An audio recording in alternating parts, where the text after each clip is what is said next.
बहुत लंबी बातें सुनी, लेकिन मैं दो पंक्तियां कहना चाहूंगा। जीवन में असली उड़ान अभी बाकी है, जीवन में असली उड़ान अभी बाकी है। अभी आपने पूरा समंदर तैर करके पार नहीं किया है।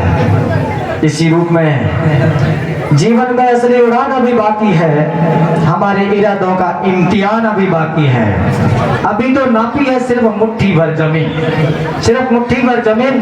अभी तो सारा आसमान बाकी है, सारा आसमान बाकी है। ऐसे भाव और ऐसे आज के हमारे इस समारोह के मुख्य अतिथि ऐसे भाव लेकर के हमारे बीच पधार रहे हैं श्रीमान एसडीएम साहब हनुमान राम जी वीरड़ा, एसडीएम चित्रवाना। आपसे मेरी गुजारिश कि आप इन नन्हे मुन्ने बच्चों को हौसला अफजाई स्वरूप दो शब्द कहें और हौसला अफजाई करें। श्रीमान एसडीएम साहब। परम सम्मानित मंचासीन अतिथि, प्यारे बच्चों, बाहर से पधारे हुए बुजुर्ग, माता पिता समान और इस विद्यालय के स्टाफ, गुरुजनों। वैसे लक्ष्मण जी के बारे में तो आप सब जानते ही हो और उनके भाषण से ही पता चल गया है। जब भी हमें हमारे सांचौर में मंच का संचालन कहीं करना होता है पूरे ज़िले में, तो एक ही नाम याद आता है कि लक्ष्मण जी को बुला लो, वो अभी रिटायरमेंट है, फ्री है और अच्छा मंच संचालन करते हैं। तो वैसे तो आपने सुन ही लिया है, उनको हमें भी ज़रूरत पड़ती है तो समय समय पर प्रशासन की ओर से भी हम बुलाते हैं और ये मंच का भलीभांति संचालन करते हैं। इसके लिए इनका धन्यवाद। सबसे पहले अब जैसा कि लक्ष्मण जी ने बताया कि 7वें या 8वें घंटे में हमें बुलाया है, तो उसमें ज़्यादा सुनने का भी कोई मज़ा नहीं होता है। बच्चे भी पीछे सोच रहे हैं कब ये यहाँ से जाएं और हमें भी खाना मिले, क्योंकि सुबह से बैठे हैं यहाँ पर वेट कर रहे हैं। और आप सबने इतना बोला है कि एसडीएम साहब आ रहे हैं, आपको सुनाएंगे। आपका भी एक मन में है कि हाँ एसडीएम साहब कुछ बताएंगे, उनसे कुछ मिलेगा, सुनने को मिलेगा, कोई इंटरेस्टिंग बातें होंगी। लेकिन मुझे लगता है कि पीछे हमारे वक्ताओं ने इतना अच्छा बताया है, अब मेरे पास ज़्यादा कहने को तो नहीं है और ज़्यादा मैं मोटिवेशनल स्पीकर जैसा भी नहीं है कि क्योंकि, लेकिन अगर समय हो तो आप सुनना चाहे तो मैं अपनी थोड़ी सी स्टोरी बता सकता हूँ कि मेरी सक्सेस, क्योंकि मैं भी एक आप ही की तरह एक सामान्य विद्यार्थी हूँ, सामान्य गांव से रहा हुआ विद्यार्थी हूँ।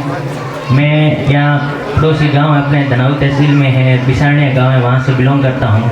और मैंने अपनी 12th तक की एजुकेशन 6 क्लास के बाद यहाँ से मामा जी अपने साथ ले गए थे और मैं प्रारंभ से एक सामान्य स्टूडेंट रहा हूँ। मेरी स्टोरी ये रही है कि 5वीं क्लास तक मुझे हिंदी की किताब पढ़नी नहीं आती, ये हकीकत है। मैं ये स्टोरी आपको इसलिए सुना रहा हूँ कि मेरे पास कोई मोटिवेशन नहीं है। मेरी स्टोरी एक मोटिवेशन हो सकता है आपका कि वास्तव में क्या इस तरीके से हो सकता है, एक सामान्य स्टूडेंट यहाँ तक इतनी अच्छी रैंक तक पहुँच सकता है। बिल्कुल पहुँच सकता है, उसके लिए बस लगन की ज़रूरत होती है, आपको सही मार्गदर्शन की ज़रूरत होती है। अगर सही मार्गदर्शन आपके पास है तो आप कहीं भी, क्योंकि इंसान में वो शक्ति है कि वो कहीं भी पहुँच सकता है, उसमें बहुत असीम संभावनाएँ होती है। तो ऐसे ही जब 5वीं तक मामा जी मेरे पास है, मामा जी पुलिस में हेड कांस्टेबल है, लगभग सब जानते हैं मेरे मामा जी को। यहाँ मेरा ननियाल यहाँ डोंगरी है और मैं बिसानिया से डोंगरी लगभग इसी रोड से जाता हूँ, आता जाता रहता हूँ। कई बार इसी यहाँ से बहुत बार गुजरा हूँ, क्योंकि बचपन से ननियाल जाना होता है, तो इसी स्कूल के आगे से मैं खूब बार गुजरा हूँ। तो आज कंसन जी ने जो तैयारी हम साथ ही करते थे, कंसन जी ने मेरे को बुलाया तो मैंने कहा मैं ज़रूर टाइम निकाल के आऊँगा। तो मॉर्निंग में थोड़ा लेट हो गया, लेकिन फिर भी लक्ष्मण जी को तो लेट बुलाया, लेकिन मेरे को पहले बुलाया, फिर भी मैं लेट आया हूँ। तो अब मैं अपने बारे में बताता हूँ कि मैं 5वीं तक मेरे को हिंदी की किताब पढ़नी नहीं आती थी। मामा जी आए कि ये तो नहीं पढ़ेगा, इसको मैं अपने साथ ले जाता हूँ। तो मेरे को अपने साथ ले गए और खुद पुलिस में थे, तो उन्होंने अपने बच्चों के साथ साथ मेरे को भी वहाँ एजुकेशन दी। 6, 7, 8 क्लास में उनके साथ ही वहाँ पढ़ाई की मैंने, और उसके बाद 9th क्लास में मेरा नवोदय में सिलेक्शन हो गया। तो मैंने 5वीं तक तो मेरे को किताबें पढ़नी नहीं आती थी, लेकिन धीरे धीरे मामा जी की डर से थोड़ा संकोच भी था और फिर उन्होंने पढ़ाया अच्छी, वो गाइड करते थे, शाम को खुद थोड़ा बहुत पढ़ाते थे। तो उससे मेरा नवोदय में जब एग्ज़ाम दिया तो सिलेक्शन हो गया। नवोदय में सिलेक्शन होने के बाद फिर मैंने 10th क्लास में मेरे साथ एक वाक़या हुआ।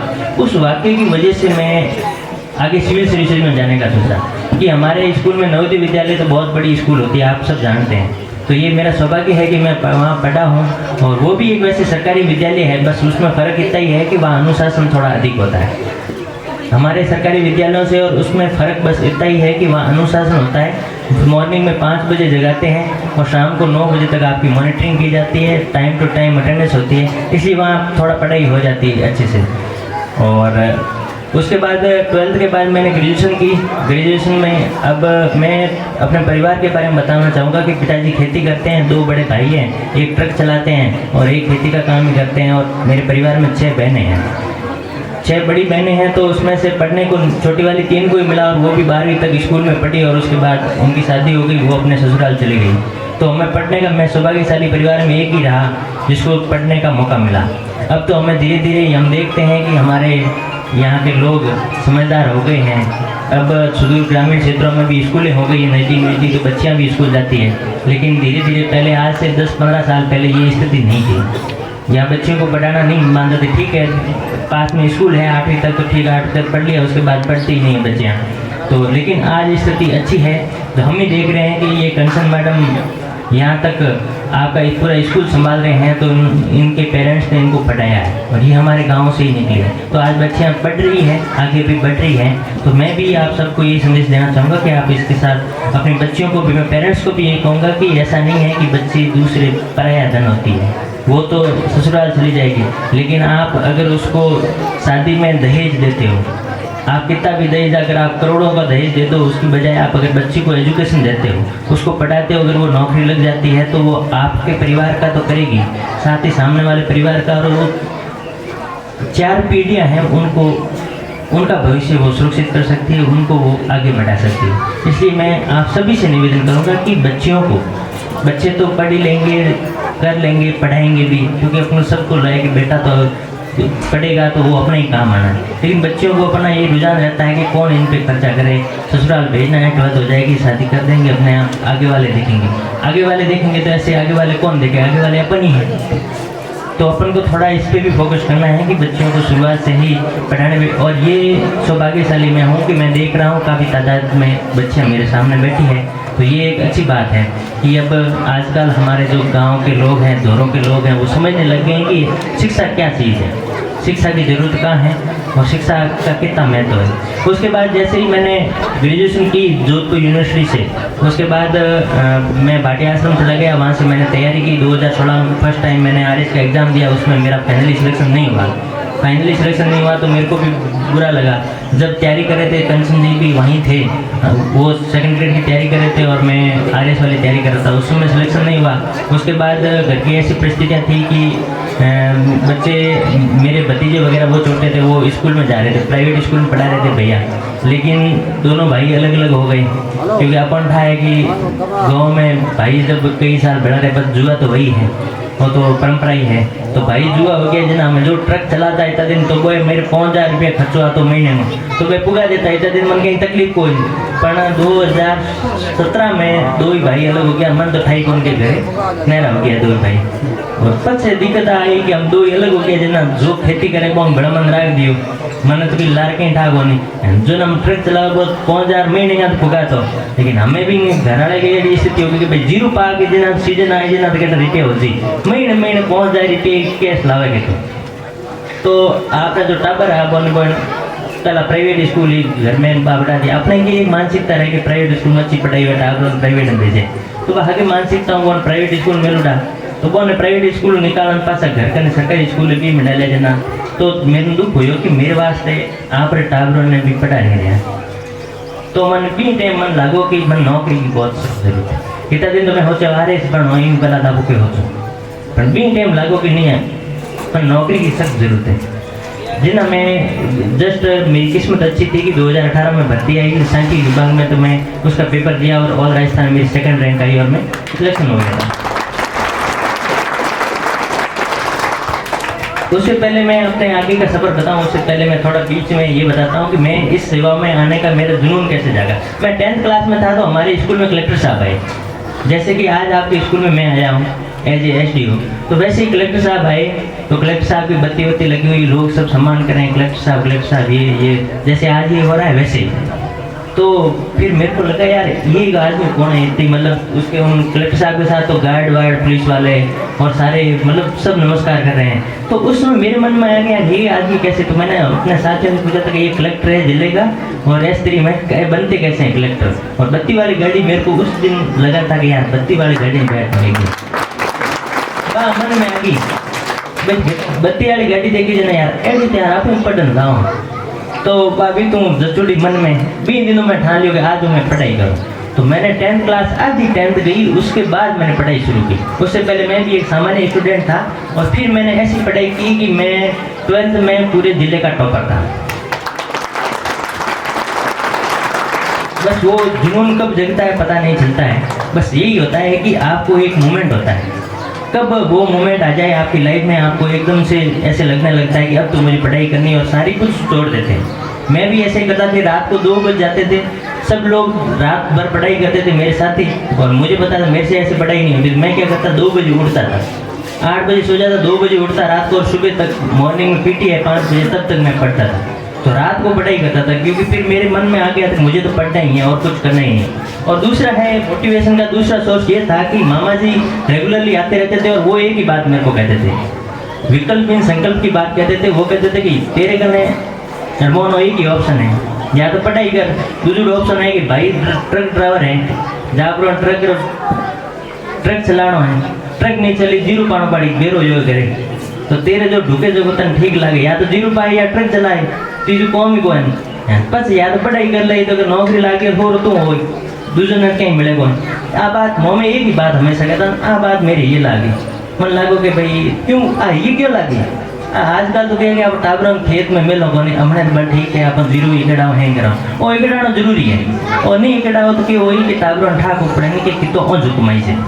मेरे हाथ ये होता कि गर्मियों की छुट्टियों में जना उन्हाड़ू बाजरी लाओ ना को उन्हाड़ू बाजरी मेरे हारू ही होती हूँ ही बाजरी पकड़ी होती, गर्मियों की छुट्टियों 2 महीना हो जातो उन्हाड़ू बाजरी के डोगा तो नहीं बाढ़ना है, फूट नहीं तो नहीं है, तो हूँ एक बहन छोटी नहीं हूँ 2 जना मेरे बा उन्हाड़ू बाजरी पूरी मी बाढ़ हिटिया बेड़ा करता डोका बाढ़ता भी मन ठापड़ी हो गया तावड़े में कौन मजो पर धकलो फूड करनो ही अलग कि नहीं ही अलग छुट्टियों में जाता तो एडो ही पड़े इंडियो में जीरे में लैंड पुरानी हाथ ठर गया था।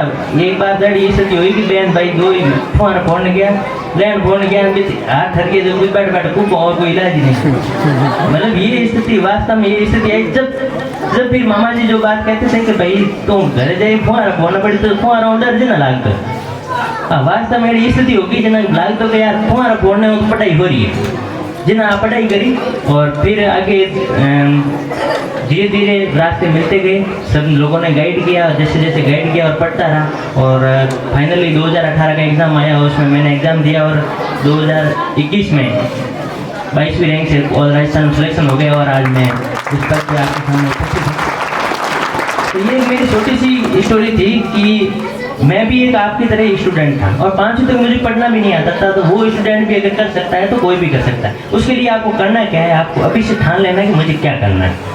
अब यहाँ पर 12th आर्ट्स के स्टूडेंट बैठे हैं, अभी आपके पास समय है क्योंकि कई ऐसे सक्सेसफुल लोग हुए हैं जो 12th में फेल भी हुए, उन्होंने 12th तक पढ़ाई नहीं की, 12th में फेल हुए, उसके बाद भी उन्होंने सक्सेस पाई है और वो जीवन में सफल हुए हैं। कई मेरे साथी RS हैं जो वास्तव में उनकी भी ऐसी स्थिति थी कि उन्होंने 12th तक पढ़ाई नहीं की लेकिन उसके बाद बहुत अच्छी 12th में 60% है 50% है और उसके बाद वो RS बन गए। वो क्यों बने, क्योंकि उन्होंने उसके बाद तय कर लिया कि अब मुझे क्या करना। तो लाइफ में ये जो मोमेंट आता है ना लाइफ चेंजिंग, ये कभी भी किसी भी समय आ सकता है। ये इसलिए ज़रूरी मैं ये आपको ये बता रहा हूँ कि अभी आपका ऐसा नहीं है कि आपके अभी आज पढ़ाई नहीं की 12th तक की 12 महीने निकल गए, अब क्या करेंगे। और दूसरी बात ये कहूँगा कि 12th के बाद का टाइम ऐसा होता है, बच्चों थोड़ा सा सुन लो, मैं ज़्यादा बोर नहीं करूँगा, थोड़ा सा मैं क्या इतनी दूर से आया हूँ फिर थोड़ा तो बोर करूँगा ही। अब 12th के बाद का टाइम ऐसा होता है कि आपके पास 2 रास्ते हैं। इतने दिन तो क्या था, घर वाले यहाँ से स्कूल भेजते हैं, स्कूल में टीचर पढ़ाते हैं, वापस जाते हैं, घर वालों का स्कूल का टीचर्स का दबाव रहता है पूरा, आपको कहने वाले इतने जने 12th कर लोगे उसके बाद जाओगे कॉलेज में, और हम सोचते हैं 12th तक के 12th पास कर बस कॉलेज में जाओगे तो करो मजा। हंगड़ों के मन में आवे कि मजा करो। पर मैं मानता हूँ कि 12th के बाद के जो 5 साल है ना, वो आपके लाइफ के बहुत इम्पोर्टेंट साल है। उन 5 सालों में अगर आपने मन को कंट्रोल कर लिया, आपने किताबों से दोस्ती कर ली और अच्छे से पढ़ाई करी, और जो परिवार वाले जो खर्चा भुगत रहे हैं, जो आप पे खर्चा करेंगे, उसको आपने मन में रख लिया, तो आप जीवन में सक्सेस पा लोगे। नहीं तो 5 साल मजे कर लिए तो जिंदगी भर परेशान होना पड़ी, और 5 साल परेशान हो गया, टिकन बैठ गया, तो जिंदगी भर मजा करो।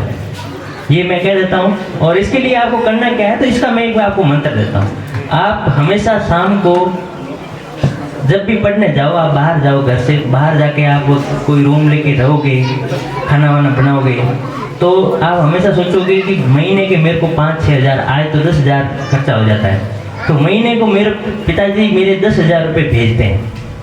क्या मैंने महीने में 30 दिन होते हैं, उस हिसाब से 300-400 रुपये डेली के हिसाब से अगर बैठता है कि मेरे पे कितना खर्चा हो रहा है, 300-400 रुपये। क्या मैं शाम को आप जब बैठो तब आप सोचो कि आज मैंने 300-400 का काम किया है, क्या मैंने 300 रुपये की पढ़ाई की है? क्योंकि ये खेत में काम करने वाला मजदूर पूरे दिन कमाता है, तब 300 रुपये मिलते हैं। आप शाम को जब सो उससे पहले एक बार थोड़ा सा मनन करो, क्या मैंने आज मेरे जो पैसे पिताजी ने पहुंचाए थे उनका मैंने यूटिलाइज किया या नहीं किया? इतना सोच लोगे, उस दिन आपको और कुछ कहने की जरूरत नहीं, किसी से मोटिवेशन लेने की जरूरत नहीं। सेल्फ मोटिवेशन यहीं से आ जाता है। यही सेल्फ मोटिवेशन है कि आप खुद को एक तो ये बताना है कि भाई मुझे लाइफ में ये करना है। अगर आप नहीं करो तो फिर टाइम बर्बाद मत करो। अगर आप नहीं कर सकते हो, या तो आप एक ठान लोगे मुझे इस लक्ष्य तक पहुंचना है, छोटे छोटे लक्ष्य बनाओ और उस लक्ष्य तक पहुंचने के लिए प्रयास करते रहो। फिर आपका परिवार वाले सपोर्ट कर रहे हैं तो उनका धन्यवाद कहो, और उनके जो सपोर्ट है उसका मिसयूज नहीं करना है, उनका यूटिलाइज करना है, और हमेशा मनन करते रहना है कि क्या मैंने इतना किया।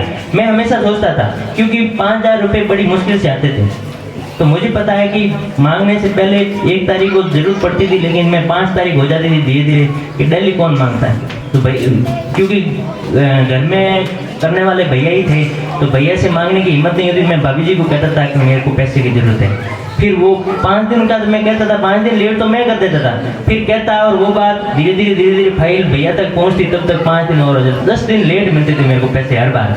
तो वो एक जो संघर्ष 10 दिन बड़ी मुश्किल से निकलते थे, और जैसे ही पैसे आए किसी से उधार ले रखे उसको दे दिए और पैसे थे खत्म। हमेशा वो तंगी में ही निकले थे। तो वो जो टाइम था उसमें यूटिलाइज करते थे, फिर सोचते थे कि इतने बड़ी मुश्किल से पैसे मांग रहे हैं और फिर अपन अगर पढ़ नहीं रहे हैं तो फिर क्या करेंगे।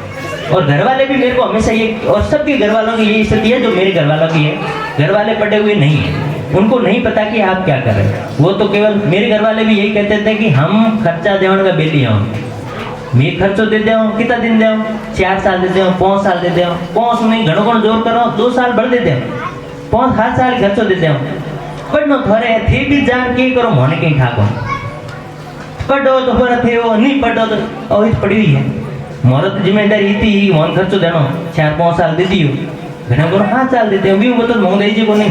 तो ये भी एक बहुत बड़ा मोटिवेशन की बात थी और ये खुद को समझने की जरूरत है। ये अभी आप 12th पास करके जा रहे हो तो ये आपको समझने की जरूरत है। मैं जो अभी जो विद्यार्थी हैं जो अभी 12th का एग्जाम देके आगे जा रहे हैं उनके लिए मैं कह रहा हूँ कि इन बातों का विशेष ध्यान रखें और पेरेंट्स को भी कह रहा हूँ कि अपने बच्चों को ये चीज़ें बताएं।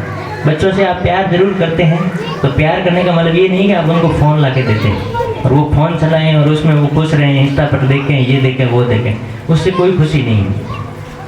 आप उनको ये बात बताएं कि पढ़ाई करो पहले, फ़ोन बाद में भी आ जाएंगे, कोई बड़ी बात नहीं है। अभी जो समय है और कोई कहता है कि भाई फ़ोन से पढ़ाई होती है तो मैं कहता हूँ कुछ नहीं होता फ़ोन से। फ़ोन लेके बैठ जाते हैं, देखना 2 मिनट का है और जैसा सर ने बताया था कि लास्ट रात होते होते कई बातें वो फीमेल तक पहुँच जाती है, तो वही बात होती है। वास्तविकता फ़ोन की यही है क्योंकि ये बाल मन होता है, अपने को पता नहीं चलता है, धीरे धीरे धीरे धीरे धीरे। इसलिए मैं तो कहता हूँ कि घर परिवार में कोई लड़का हो या लड़की हो उसको फ़ोन से हमेशा दूर रखें। सबसे जरूरी चीज़ ये हम फ़ोन लेके घूम रहे हैं, हमारी मजबूरी है। हम फ़ोन लेके घूम रहे हैं, हमारी मजबूरी है कि आज ऑफिस में व्हाट्सएप के थ्रू ही सारा संचालन होता है, नहीं तो फ़ोन की कोई ज़रूरत नहीं है। और फ़ोन वास्तव में बहुत बहुत बुरी चीज़ है। ये देखो खेत में काम करने वाले के लिए फ़ोन इसलिए ज़रूरी कि वो पूरे दिन काम करता है, थोड़ा बहुत टाइम पास कर लेता है, आराम से नींद आती है, इसलिए ज़रूरी है। लेकिन जिसके परिवार में छोटे बच्चे पढ़ाई कर रहे हैं, मैं तो कहता हूँ उस परिवार में फ़ोन रखो ही मत। मल्टीमीडिया फ़ोन की ज़रूरत ही नहीं है। मैं मेरे परिवार में नहीं रखता। मेरे छोटे भांजे भांजियाँ भी मेरे पास रहते हैं, भतीजे भी हैं, लेकिन जब तक वो घर पे, अब मैंने ला के दे दिया क्योंकि अब सारे बड़े हो गए और मैंने बाहर स्कूलों में डाल दिया, तो अब मैंने फ़ोन मल्टीमीडिया ला के दे दिया। नहीं तो मम्मी के पास, भाभी के पास, भाई के पास, किसी के पास मल्टीमीडिया फ़ोन नहीं है। जो आवे ना कैमरा वाला फ़ोन और लाए भी कौन न, घर में कोई टीवी लाने की जरूरत है। नौकरी में 2018 में लग गया, टीवी ला सकता था लेकिन नहीं लाया, क्योंकि ये ज़रूरत नहीं है बच्चों से। ये जो बच्चे पढ़ाई कर रहे हैं ये इससे भटकाव आता है। आप किताबों से पढ़ सकते हैं, तो बच्चों को यही चीज़ें सिखाइए, यही संस्कार है और कोई बड़ी बात नहीं। मैंने अब लंबी बातें कह दी और ज़्यादा मेरे को मोटिवेशनल तो है नहीं, लेकिन जो बात वास्तविकता है, जो मैं समझता हूँ वो आपको बता रहा हूँ। और कंचन जी और पूरे स्कूल स्टाफ का धन्यवाद कि मेरे को आपके बीच उपस्थित होने का मौका दिया, और मैं सौभाग्यशाली हूँ कि इतने लोगों के बीच उपस्थित हुआ और यहाँ 2 शब्द कहने का मौका मिला। Thank you all. अंत में मैं 12th के विद्यार्थियों को एग्ज़ाम की शुभकामनाएं देता हूं, और अच्छे से, अभी आपके पास टाइम बहुत कम है तो इस टाइम को अच्छे, आज लास्ट दिन है, उसको यूटिलाइज कर लीजिए और आगे के समय को आप एग्ज़ाम पे फोकस कीजिए। बाकी काम होता रहेगा, लेकिन ये एग्ज़ाम है, ये आपके एग्ज़ाम में अच्छे परसेंटेज बनेंगे तो ये आगे आपके कॉलेज में एडमिशन, अच्छी कॉलेज में एडमिशन का आधार होंगे, और वहाँ एडमिशन अच्छी कॉलेज में मिल गया तो आपका धीरे धीरे दिशा ऐसे ही चेंज होती है। इसलिए तो आप अभी, आपको पढ़ने का समय है, तो आज का कार्यक्रम पूरा होने के बाद रेगुलर जाके पढ़ाई कीजिए अच्छे से। All the best.